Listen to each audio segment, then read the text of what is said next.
sabe, porque está no privado do conselho, mas o presbítero Valdecrides se encontra enfermo e ele roga as orações dos irmãos. Então, não se esqueça, quando eu não estou, ele está.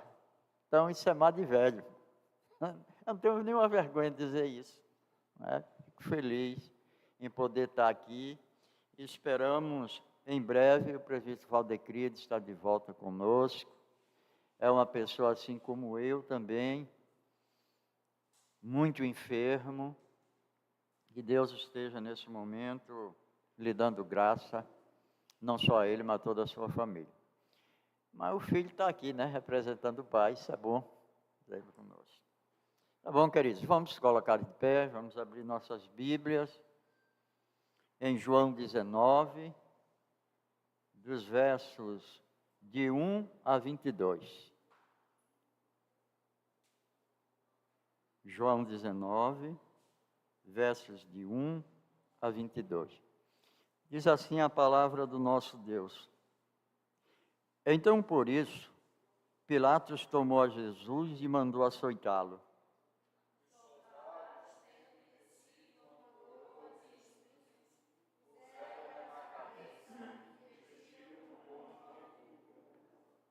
Chegavam-se a ele e dizia: Salve o rei dos judeus, e davam-lhe bofetadas.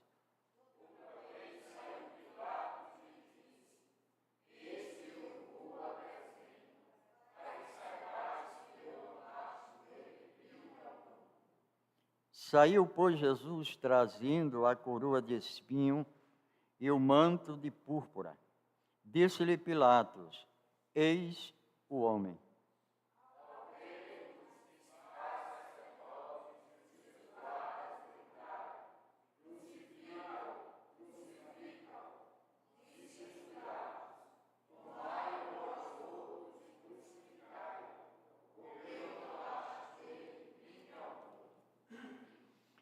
Responderam-lhe os judeus: Temos uma lei, e de conformidade com a lei ele deve morrer, porque a si mesmo se fez filho de Deus.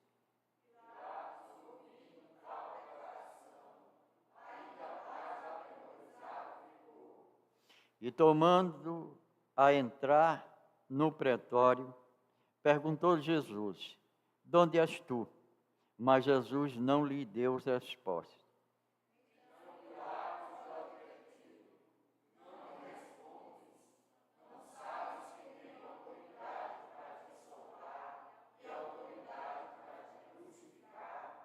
Respondeu-lhe Jesus: Nenhuma autoridade terias sobre mim, se de cima não fosse dada. Por isso, quem me entregou a ti, maior pecado tem.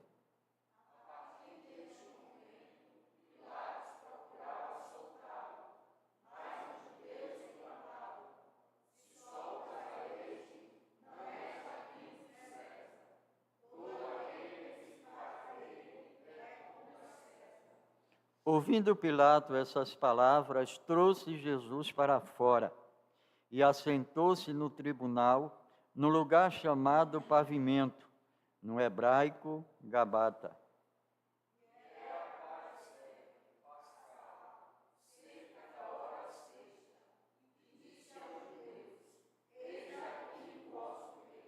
Eles, porém, clamavam: Fora, fora, crucificai-o. Disse-lhes Pilato: Hei de crucificar o vosso rei?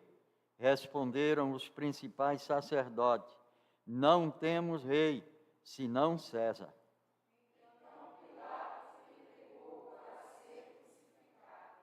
Tomaram eles, pois, a Jesus e ele próprio, carregando a sua cruz, saiu para o lugar chamado Calvário, Gólgota em hebraico.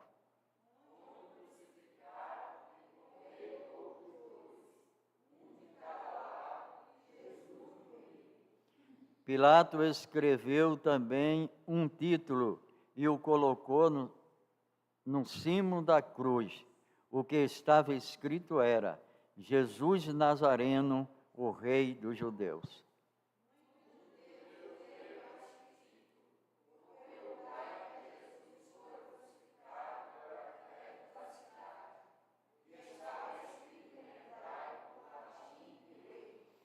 Os principais sacerdotes diziam a Pilatos: não escrevas Rei dos Judeus, e sim que ele disse: sou Rei dos Judeus.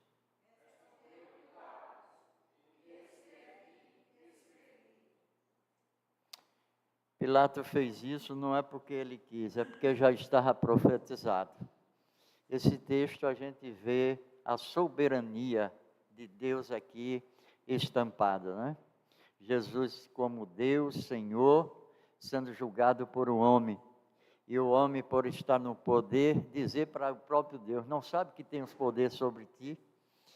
Quando eu leio um texto dessa natureza, eu olho para o momento em que estamos vivendo e o poder na mão de pessoas erradas, o quanto é perigoso e o quanto se sofre.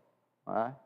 Mas o que nos dá alívio no coração é saber que tem um Deus soberano, que não perde o controle.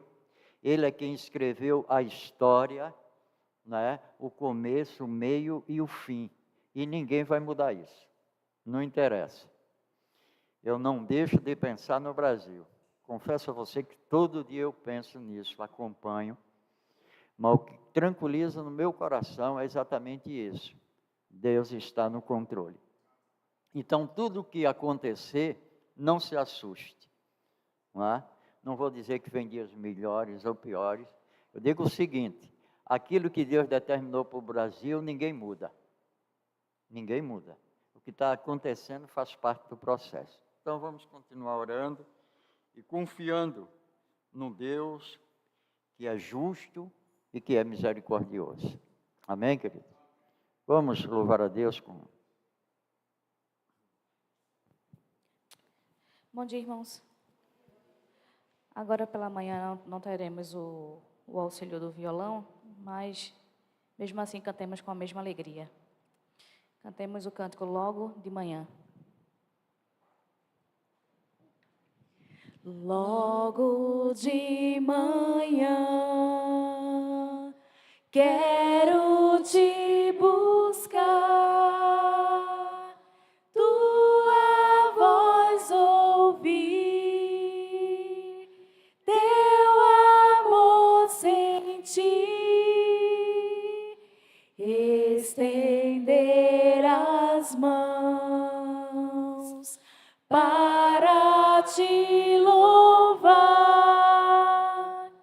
derrama meu coração sobre teu altar, pois tu sabes bem tudo quanto há em mim. Vou te seguir e te amar até o fim. Logo de manhã. Logo de manhã quero te buscar, tua voz ouvir, teu amor sentir, estender as mãos para te louvar,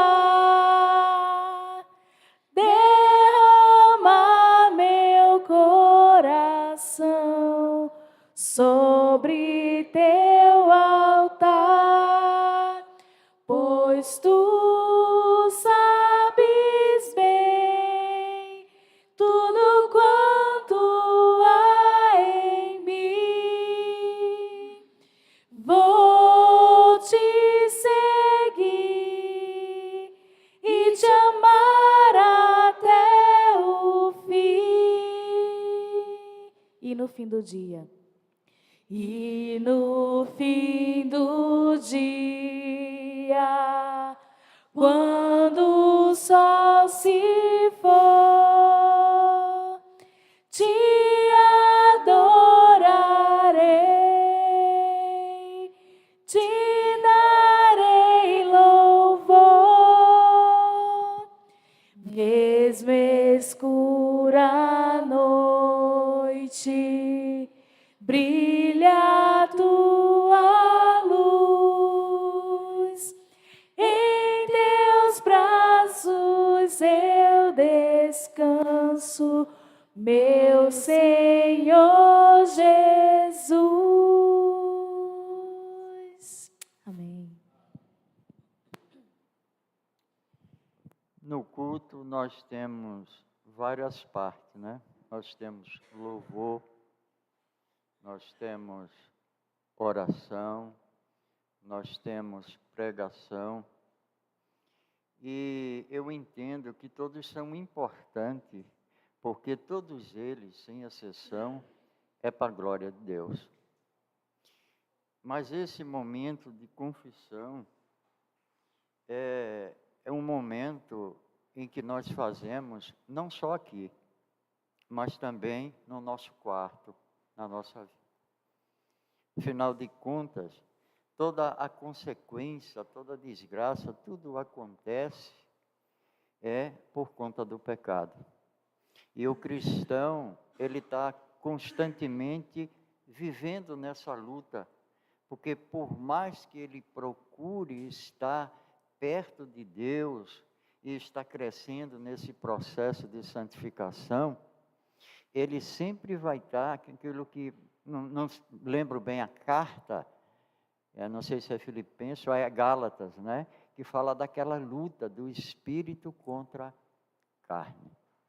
Então, irmão, esse é um momento de nós nos curvarmos. Como é bom saber que temos um Deus que Ele é misericordioso.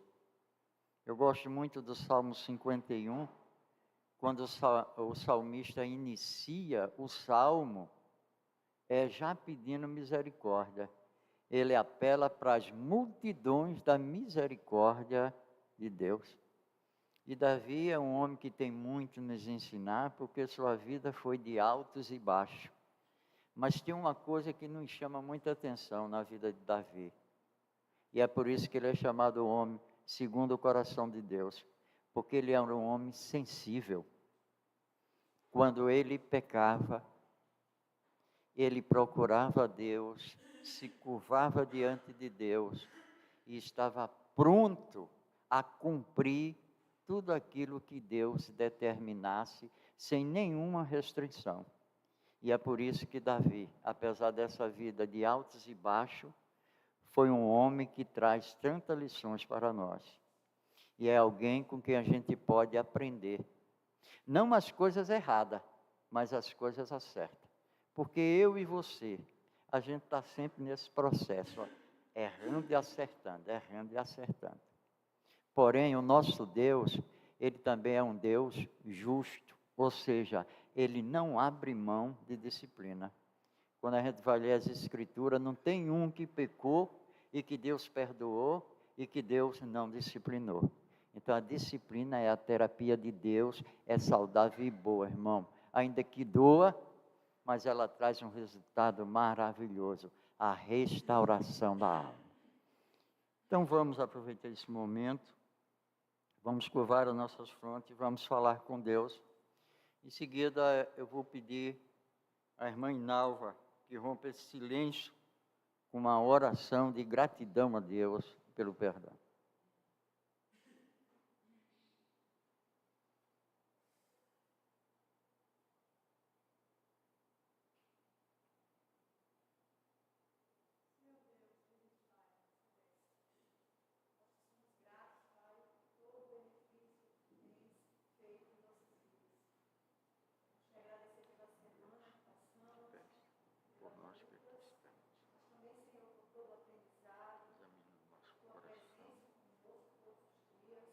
Só tu conhece cada um de nós, conhece os nossos pensamentos,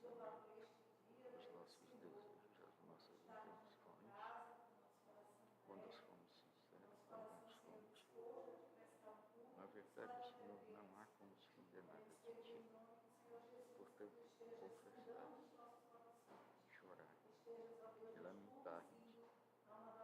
Temos feito contra o nosso próximo, como diz aqui, contra ti somente pequei. Por isso, Senhor, em nome de Jesus, tem misericórdia de mim, tem misericórdia de nós. Vem, Senhor, nos dá graça. Que esta manhã seja uma manhã de arrependimento, que nós sejamos perdoados por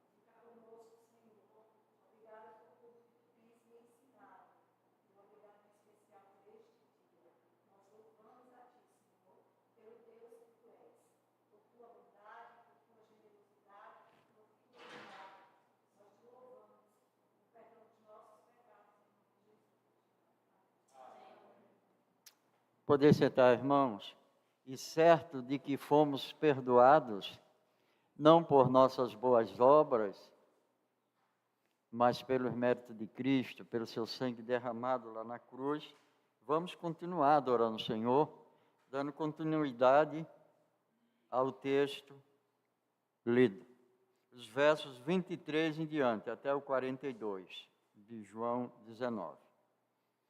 Os soldados, pois, quando crucificaram a Jesus, tomaram-lhe as vestes e fizeram 4 partes, para cada soldado uma parte, e a túnica, porém, era sem costura, toda tecida de alto a baixo.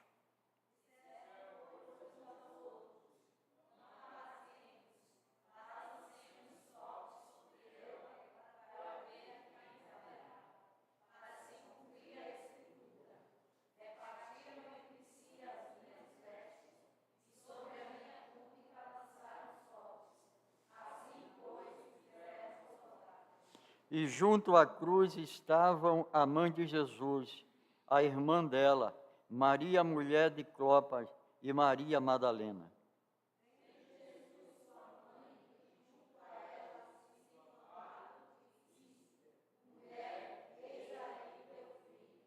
Depois disse aos discípulos: Eis aí tua mãe. Dessa hora em diante, os discípulos a tomou para casa.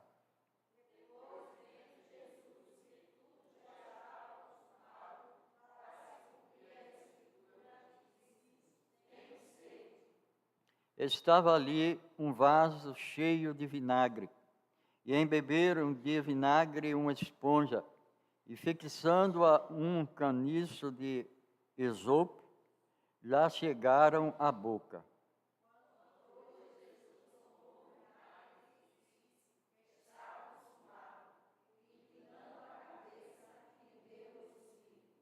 Então os judeus, para que no sábado não ficasse o corpo na cruz, visto como era a preparação, pois era grande o dia daquele sábado, rogaram a Pilatos que lhes quebrassem as pernas e fossem tirados.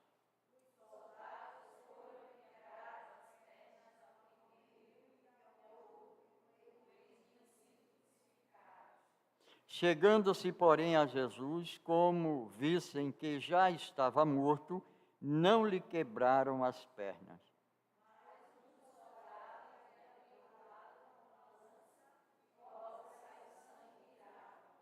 Aquele que isto viu, testificou, sendo verdadeiro o seu testemunho.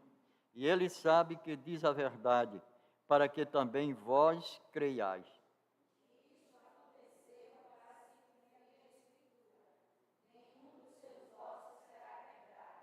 E outra vez diz as Escrituras: eles verão aqueles a quem transpassaram.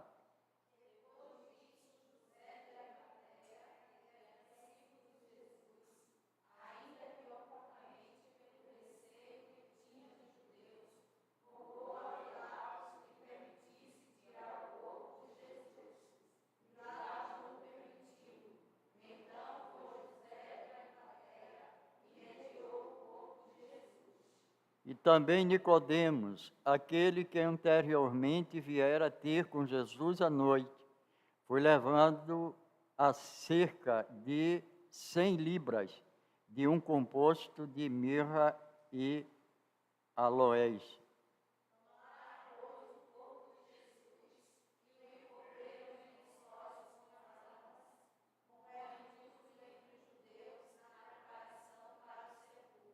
No lugar onde Jesus fora crucificado, havia um jardim, e neste um sepulcro novo, no qual ninguém tinha sido ainda posto.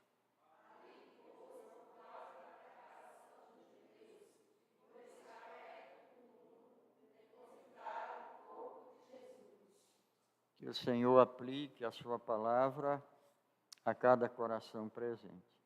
Vamos continuar, queridos, adorando ao Senhor.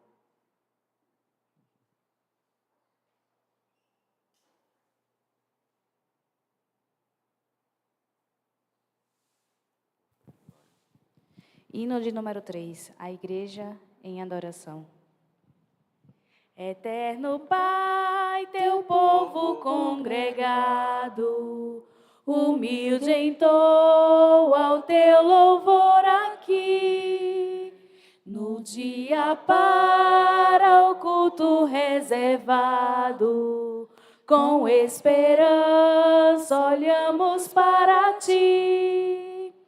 Teu santo livro, ó grande Deus, tomamos, com fé singela e reverente amor, e como atentos filhos procuramos ciência na palavra do Senhor.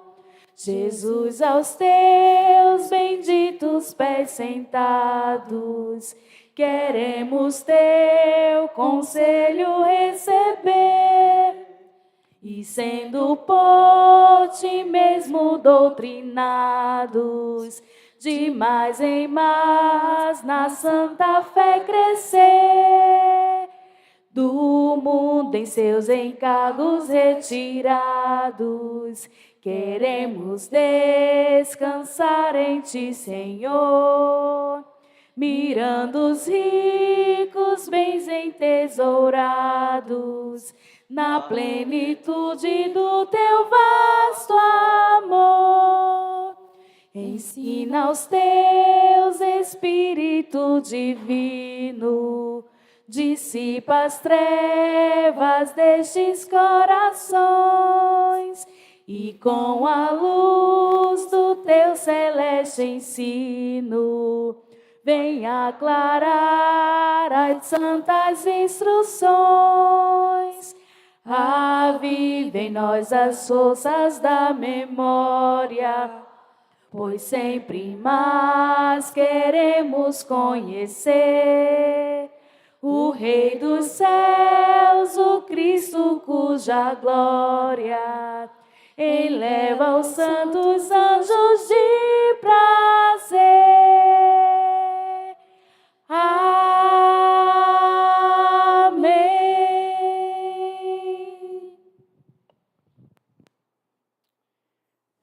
Querido Deus, bendito Pai Celeste, nós queremos, Senhor, te render graça por esta manhã de domingo, primeiro dia em que o Senhor ressuscitou, rompendo os grilhões da morte. Nós te louvamos e te exaltamos, porque Tu és o único Senhor e o único Criador de todas as coisas. Nós te louvamos e te rendemos graça, porque Tu és, Senhor, o objeto da nossa adoração, e nós somos Teus adoradores. Muito obrigado, Senhor, mais uma vez por esta manhã, podermos, não só de lábios, mas do fundo do nosso coração, poder exaltar e dizer o quanto o Senhor é grande, quanto o Senhor é poderoso, quanto o Senhor é suficiente e o quanto Tu és bondoso. a terra se manifesta o teu poder e a tua glória. Que o teu povo se alegre, Senhor, dar-nos um coração que venha perceber os teus atos poderosos de grandeza e assim venhamos te louvar de todo o nosso coração. Abençoa teu povo nesta manhã e nos prepara para logo mais ouvirmos a tua palavra. Fica conosco, nos abençoa. Em nome de Jesus. Amém. Queridos, vamos continuar adorando a Deus, trazendo nossos dízimos e as nossas ofertas. Fiquemos de pé, irmãos. Queria pedir um diácono para trazer o gasofilácio aqui para o meio, por favor. Cantemos o cântico Livre Acesso. Senhor, eu não sou nada diante do teu poder, nem merecedor do teu imenso amor. Através do teu Filho tenho livre acesso a ti, que me fez chegar aos teus pés, me humilhar diante de ti. Deixa o teu rio passar em minha vida, vem curar minhas feridas, sarar as minhas dores. Livra-me, ó Deus, das cadeias que me prendem.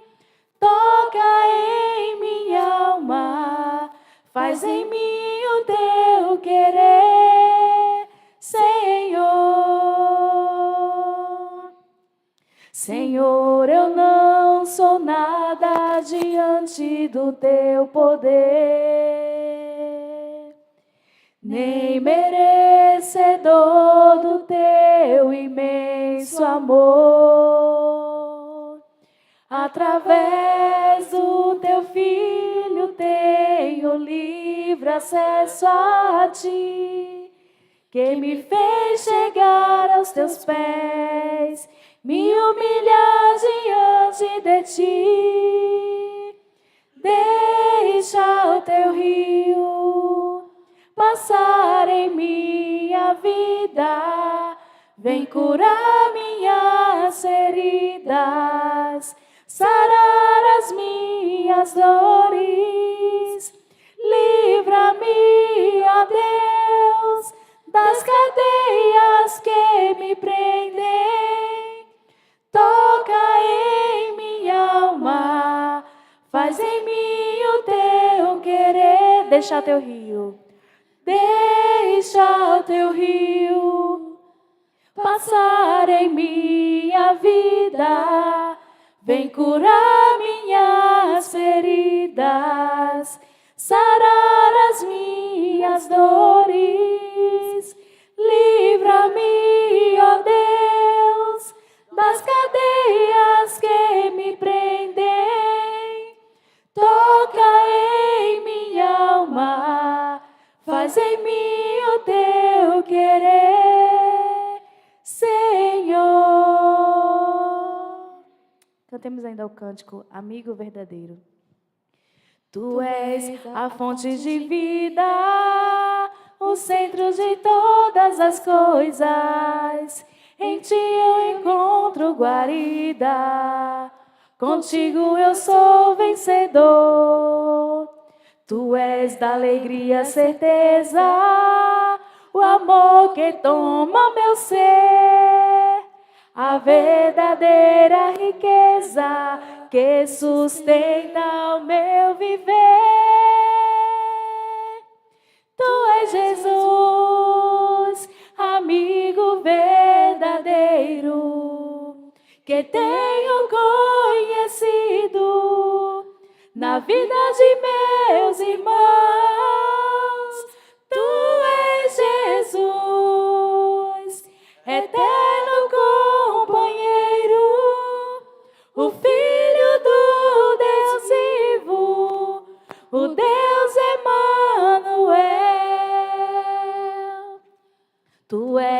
a mão estendida, o cajado que traz direção, o pão que é repartido na vida de comunhão.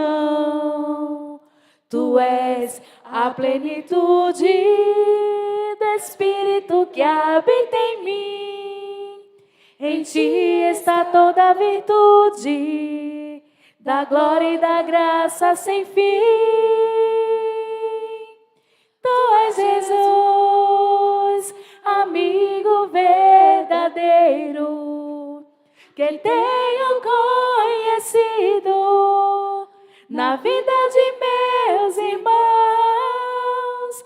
Tu és Jesus, eterno companheiro, o Filho do Deus vivo, o Deus Emanuel. Amém. Vou convidar o diácono Walter para orar, agradecendo pelas ofertas.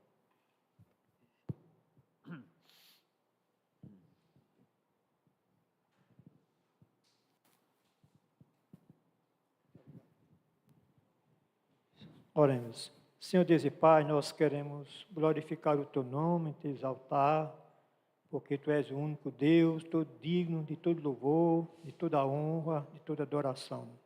Obrigado por esse momento, pelo privilégio, mais uma vez, temos aqui reunido como igreja, Te prestando um culto de louvor, adoração ao Senhor.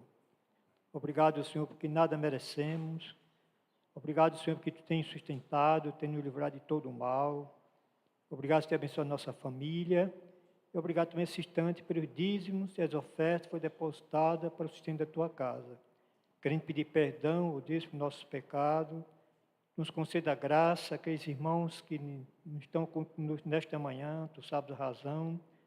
Nós sabemos que tem pessoas, ó Deus, que às vezes não têm, ó Deus, a alegria realmente, a vontade de amanhecer o dia, se organizarem, estar aqui junto, buscando Tua presença, Senhor. Muitas vezes o pecado fala mais alto, as coisas deste mundo falam mais alto em nossas vidas, e nós deixamos realmente a Tua igreja, o Teu mandamento de lado.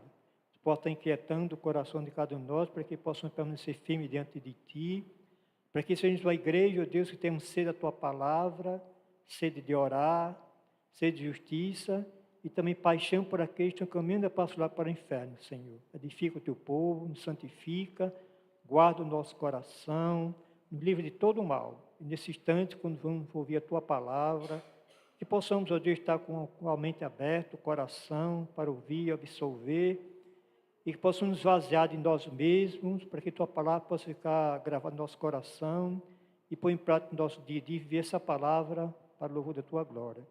Nos santifica, nos tira de nós tudo que Te agrada, nos ajuda a mortificar o velho homem, a carne, e viver no Espírito para o louvor da Tua glória. Te pedimos e Te agradecemos pelo amor de Cristo Jesus, desde agora e para todo sempre. Amém, Senhor. Queridos, podeis sentar. Vamos nos prepararmos para ouvirmos a leitura da palavra de Deus e a exposição da mesa. A palavra está com o pastor.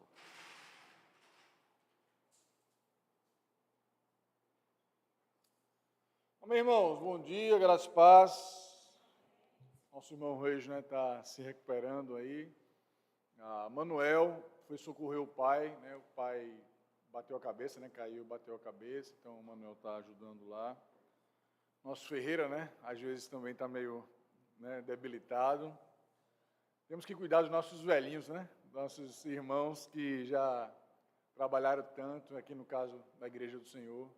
Precisamos cuidar deles e seguir, pegar esse bastão e continuar essa maratona, essa corrida que eles começaram e até hoje ainda estão trabalhando pelo Senhor.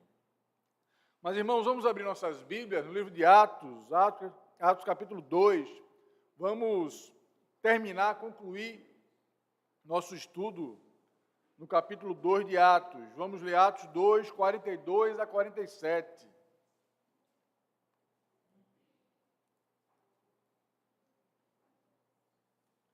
Atos 2, 42 a 47. Vamos ler de forma alternada, irmãos. Lerei os versos pares e os queridos os ímpares. Atos 2, 42 a 47. Como viviam os convertidos. Precisamos aprender, irmãos, com esses nossos queridos irmãos da igreja de Jerusalém, pelo menos em seu início. Atos 2, 42 a 47. E perseveravam na doutrina dos apóstolos e na comunhão, no partir do pão e nas orações.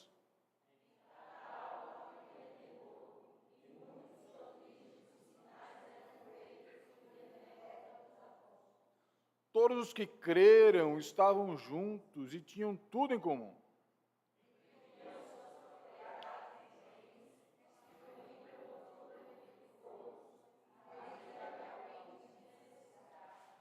Diariamente perseveravam unânimes no templo, partiam pão de casa em casa e tomavam as suas refeições com alegria e singeleza de coração.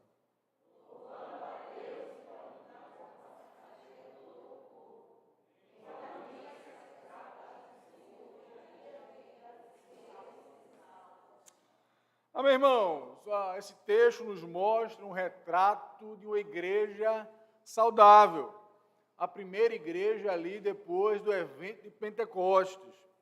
Não era uma igreja perfeita, porque era formada, composta de seres humanos, como eu e você, mas claramente Deus estava agindo no meio deles.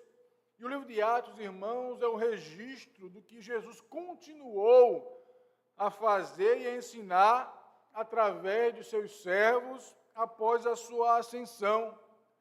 No dia de Pentecostes, ele chamou para si 3.000 almas, ou seja, salvou 3.000 almas, de modo que a igreja começou a crescer de forma abrupta. E agora nós lemos, acrescentava-lhes o Senhor, dia a dia, todo dia, os que iam sendo salvos. A gente vê aqui, irmãos, o agir poderoso de Jesus no meio da igreja. E esse retrato nos mostra as marcas de uma igreja saudável que nós devemos procurar seguir, imitar. Uma igreja saudável é marcada pela contínua devoção a Deus, mas também pela comunhão dos irmãos e pela preocupação com os perdidos, com a importância que se dá à obra de Deus no mundo. Então, irmãos, como igreja, nós precisamos ter essas 3 prioridades. Amar a Deus sobre todas as coisas, ao próximo como a si mesmo, né? E não se esquecer, não ficar indiferente com a desgraça que é a situação dos perdidos.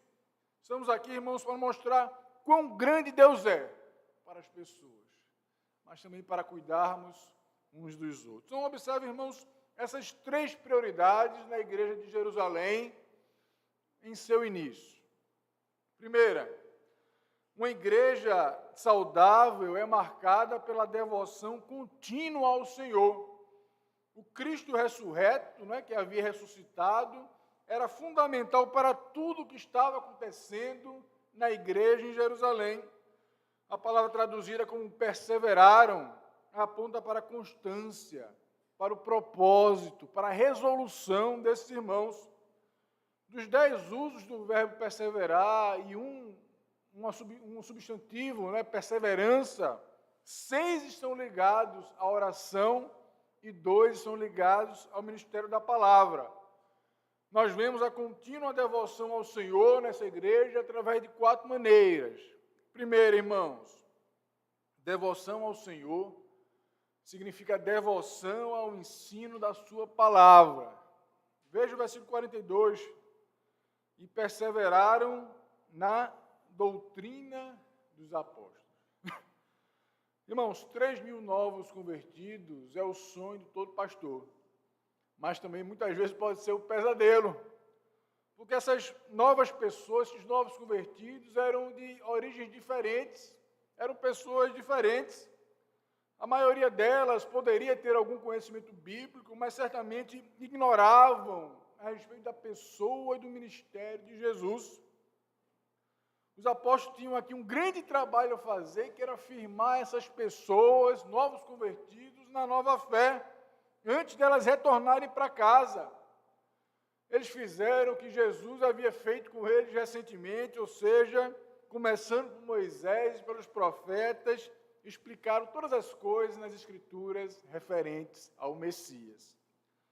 Nós vivemos dias, irmãos, em que a igreja evangélica minimiza ou até mesmo despreza a sã doutrina. Muitos vão dizer que a doutrina divide a igreja. Em vez disso, elas enfatizam a experiência, as emoções, os sentimentos, mas note que nas 3 últimas cartas de Paulo, escreveu aos seus pastores mais jovens, Timóteo e Tito, você vê Paulo enfatizando uma vez e outra vez a necessidade da pregação da sã doutrina. E em seu último apelo a Timóteo, logo antes do seu martírio, Paulo dá mais uma forte advertência. Ele diz: conjuro-te perante Deus e Cristo Jesus, que há de julgar vivos e mortos, pela sua manifestação e pelo seu reino, prega a palavra. Ele prossegue para advertir Timóteo de que nos últimos tempos as pessoas, os crentes, não suportarão mais as doutrinas sólidas, antes procurarão mestres para lhes ensinar aquilo que elas mesmas querem ouvir. Mas uma igreja saudável, irmãos, é dedicada à sã doutrina, porque foi por meio da palavra de Deus, as Escrituras Sagradas, que Deus decidiu se revelar de forma especial. Se não estamos continuamente crescendo no aprendizado, no entendimento, na aplicação da palavra de Deus, certamente nós não estamos crescendo em devoção a Deus. Mas devoção ao Senhor significa devoção ao culto congregacional, corporativo. A pregação da palavra de Deus deve resultar em adoração. Você deve se encontrar com Deus à medida que você ouve a pregação. Esse é o verdadeiro culto, irmãos, é se encontrar com Deus e adorá-lo. Mas além do ensino, da pregação, da doutrina dos apóstolos, há outros aspectos do culto que nós vemos no texto. Nós vemos a ceia do Senhor e perseveravam no partir do pão, que aponta para a ceia. Alguém já disse que se você celebrar a ceia, muitas vezes ela vai se tornar rotineira. Mas, irmãos, muitas coisas na vida cristã se tornam rotineira, e nem por isso devemos deixar de fazer, por exemplo, a leitura da Bíblia e a oração. Se você ler a Bíblia todo dia, orar todo dia, isso vai ser uma rotina na sua vida, né? Mas nem por causa disso é uma coisa ruim, é uma coisa para ser vista de forma pejorativa, não. De toda forma, irmãos, a ceia do Senhor deve ter uma frequência adequada.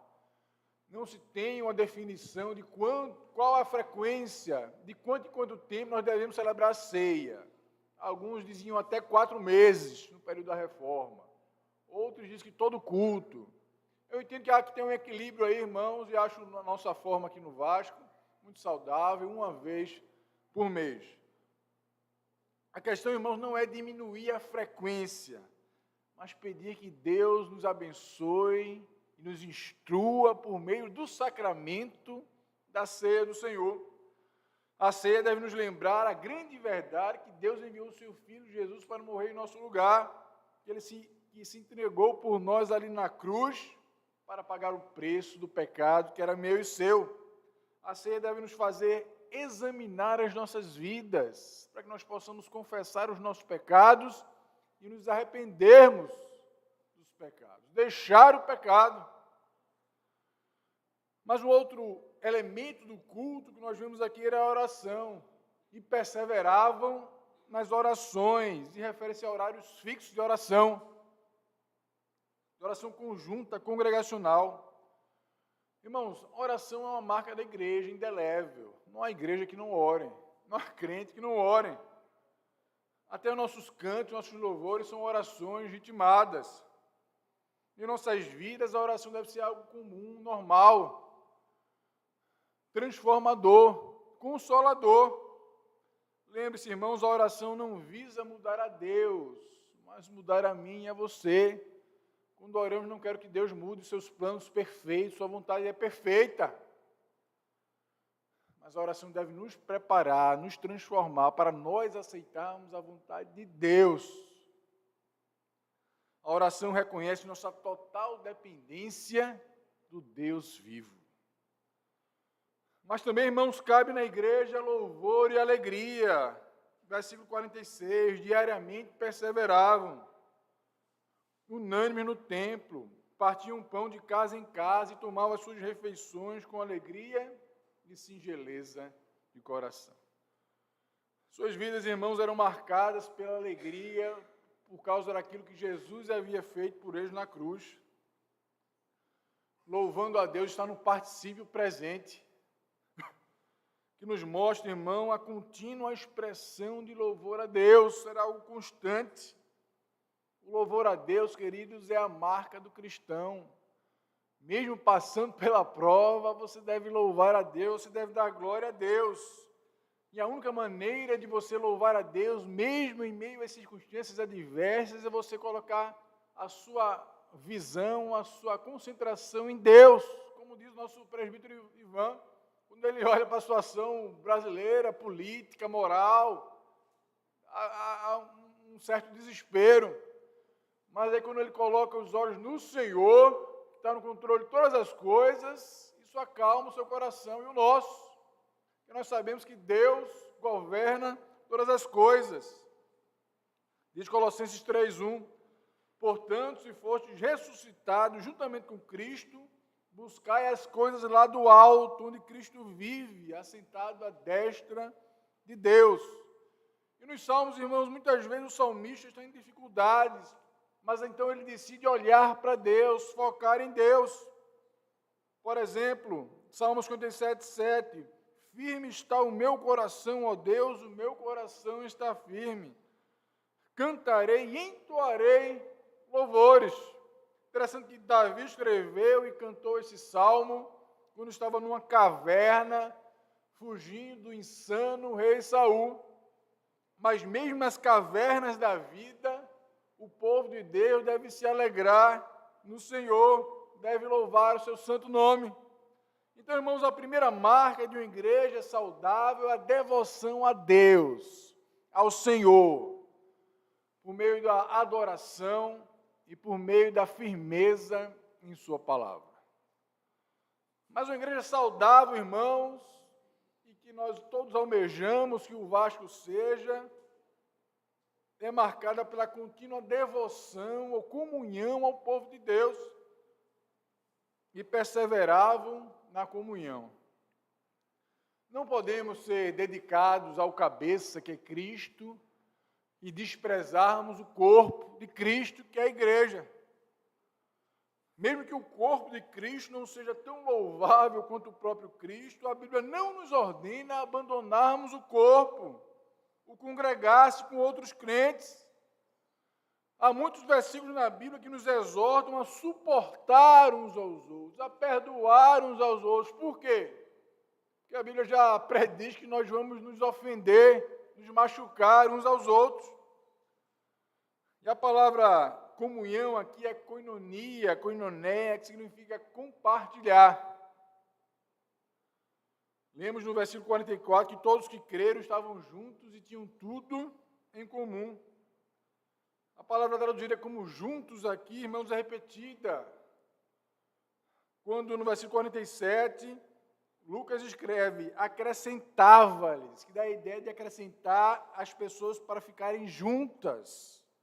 Acrescentava-lhes o Senhor dia a dia os que iam sendo salvos, ou seja, os que iam sendo salvos, eles iam ficando juntos, eles compartilhavam de suas vidas. O versículo 46 reforça essa sensação quando diz que eles perseveravam unânimes, ou seja, de uma só mente, e tomavam as refeições juntos. Portanto, irmãos, perseverar na comunhão é um compromisso de ser edificado juntamente com seus irmãos na igreja, a família de Deus. Observe 4 aspectos disso, queridos. Para ter comunhão, é básico, requer-se ser salvo. Aqueles adicionados à comunhão eram aqueles a quem o Senhor estava salvando. Não existe estar na comunhão sem ser salvo. Certamente havia alguns que ainda não haviam sido salvos naquelas reuniões ou de casa em casa, mas certamente o Senhor os salvou para que eles pudessem fazer parte da comunhão. E ser salvo, irmão, significa confiar em Jesus, naquilo que Ele fez na cruz para lhe salvar. Não apenas o que Ele fez na cruz, mas quem Ele é. Deus eterno que encarnou, que entrou na história para morrer, mas também para ressuscitar e vencer a morte. Então, todos aqueles que creem nisso e que confiam em Jesus para salvá-los, têm a vida eterna. A salvação, irmãos, é pela graça somente, mediante a fé em Cristo somente. É a base para toda a verdadeira comunhão, onde quer que seja. Seja aqui, seja no Japão, onde quer que você vá, você vai ter comunhão com os filhos de Deus. Qualquer cidade que você possa ir aí de férias, passeando, lá vai ter irmãos seus que você vai poder ter comunhão verdadeira, porque vocês são filhos de Deus. Mas para ter comunhão, irmãos, devemos estar juntos, óbvio, né? Você não pode ter comunhão se você não estiver na igreja, congregando. Algumas pessoas, por exemplo, se opõem a grandes igrejas, mas vemos aqui 3.000 se convertendo, logo mais 5.000, e a igreja continuou a crescer. Devemos nos reunir com toda a igreja para adorar e aprender, mas certamente, irmãos, nós teremos uma comunhão mais profunda se nós visitarmos, compartilharmos o nosso dia a dia com os irmãos. Talvez você não consiga estar na casa dos irmãos todo dia da semana, né? Mas alguns, um outro, né, mais chegado, você pode estar na casa dele, ele na sua casa, compartilhando, porque isso é cristianismo, irmãos. Isso é a comunhão. Não é apenas vir aos domingos para adorar, é também, faz parte, mas durante a semana, vamos esquecer dos nossos irmãos. Isso não é a comunhão, a koinonia que Deus quer para o seu povo. Para ter comunhão, queridos, devemos compartilhar nas coisas de Deus.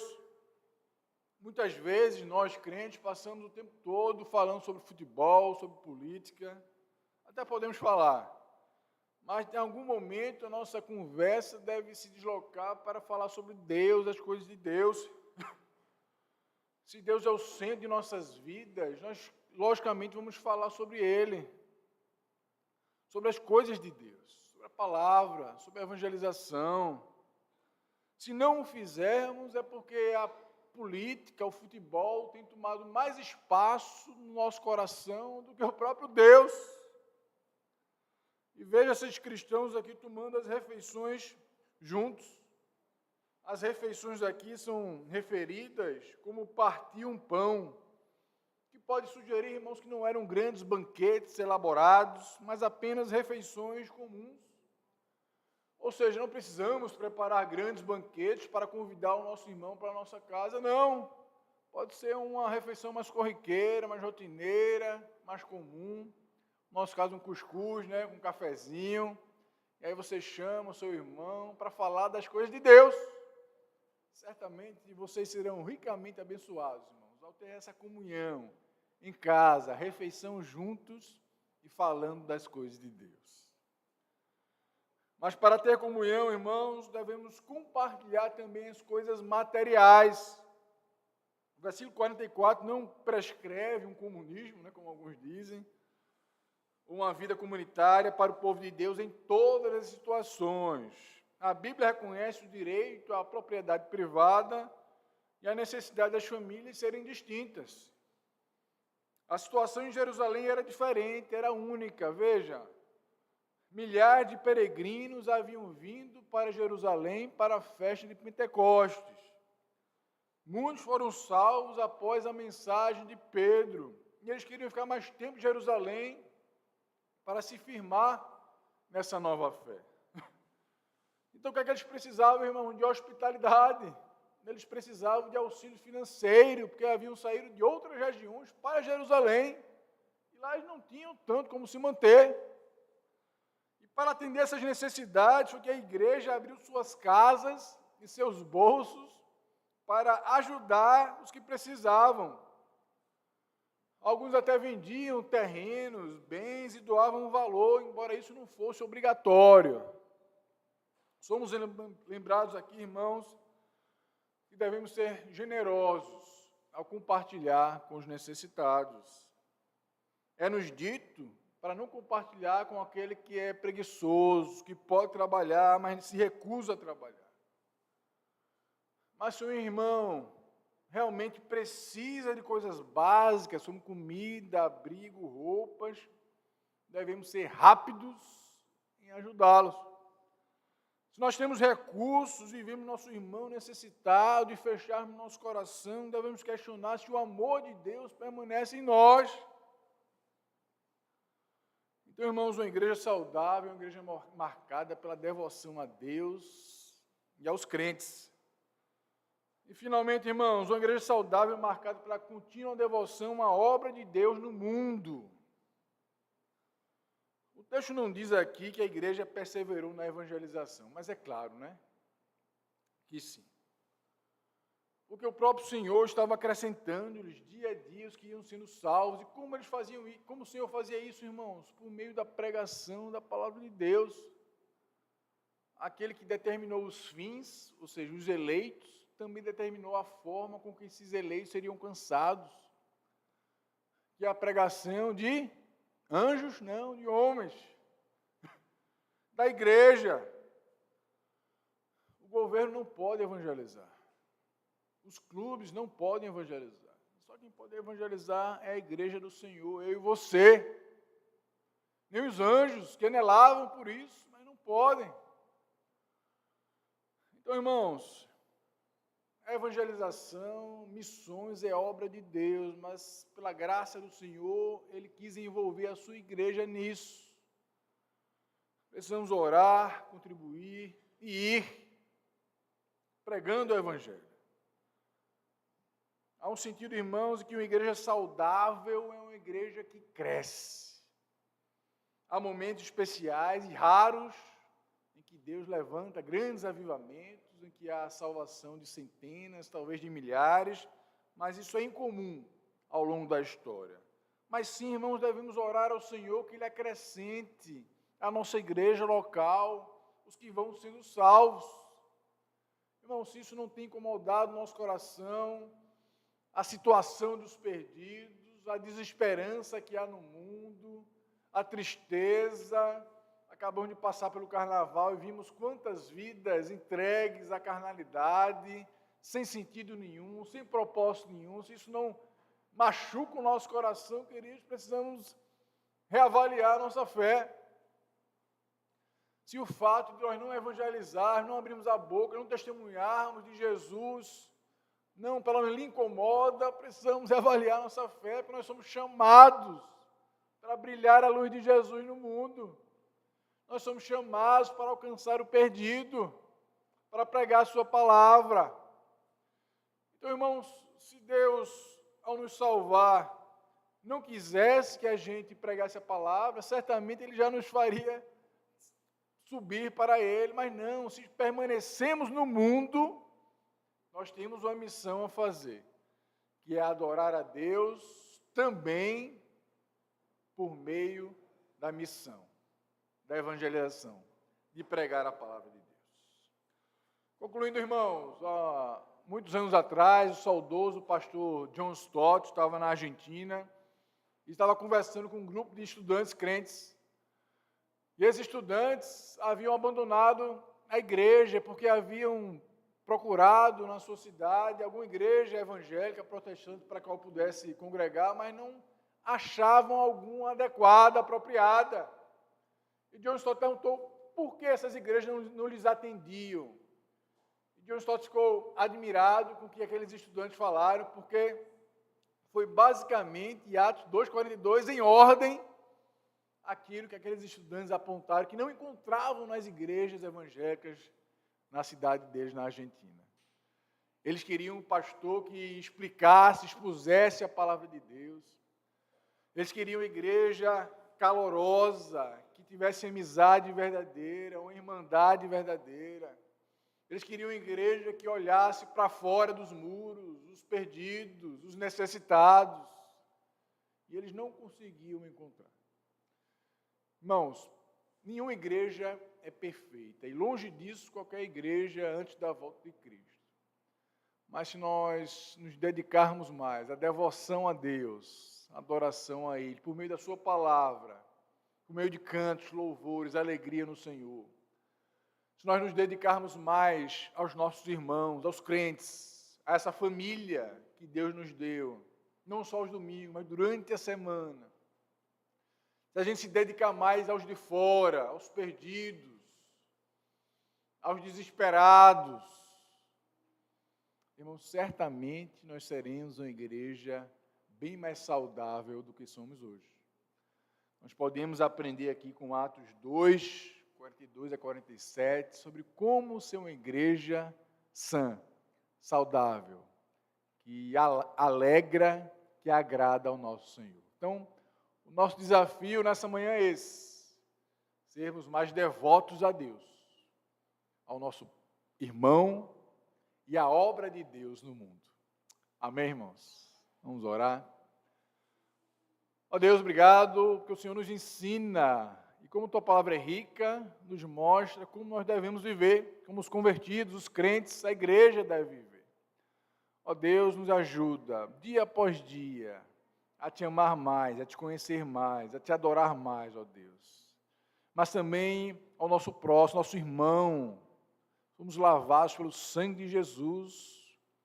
É nosso irmão, é nossa irmã. Precisamos estar nos ajudando, nos suportando uns aos outros. Se nós ferimos, ofendemos, que nós possamos pedir perdão e perdoar prontamente. Mas também, ó Deus, não nos deixa ensimesmar-nos, vivermos em guetos evangélicos, mas que nós possamos erguer nossa vista para fora dos muros desse templo, dessa igreja, e olhar a dor, o sofrimento dos perdidos e querer nos envolver, ó Deus, com a cura, com a salvação, com a restauração de pessoas e famílias que tanto sofrem. Nos ajuda, ó Deus, nos capacita, nos enche com Teu Espírito Santo e nos usa. Em nome de Jesus. Amém. Fiquemos de pé, irmãos.